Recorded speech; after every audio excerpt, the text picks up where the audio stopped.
च्या शांतता चर्चेसाठी पाकिस्तानसमोर 4 अटी, हॉर्मुझवरील नियंत्रणासह संपत्ती परत करण्याची इराणची मागणी, तर अटी मान्य न झाल्यास परत जाणार इराणचा इशारा. इराणच्या अटी मान्य करणार नाही अमेरिकेचे राष्ट्राध्यक्ष ट्रम्प यांचं विधान, तर इराण हा कंगाल देश असल्याचीही टीका.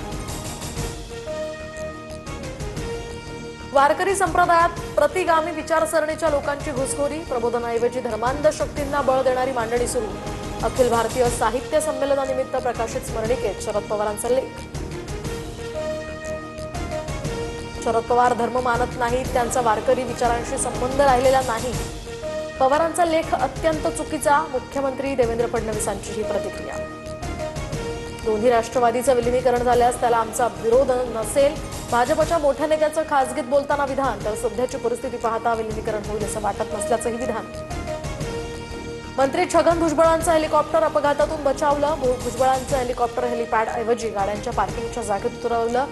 पुण्याच्या खानवडी परिसरातला हा प्रकार.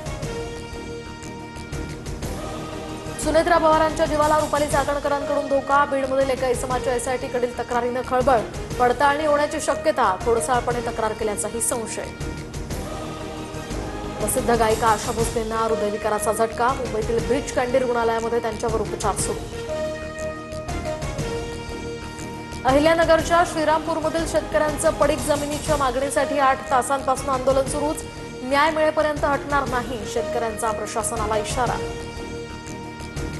कोल्हापूरहून पुण्याला निघालेल्या सह्याद्री एक्सप्रेसवर साताऱ्यामध्ये दरोडा. कराड तालुक्यातील शिणोली स्टेशन जवळची घटना. रेल्वेच्या सिग्नलमध्ये बिघाड करून प्रवाशांना लुटलं. मिरज लोहमार्ग पोलिसांकडून तपास.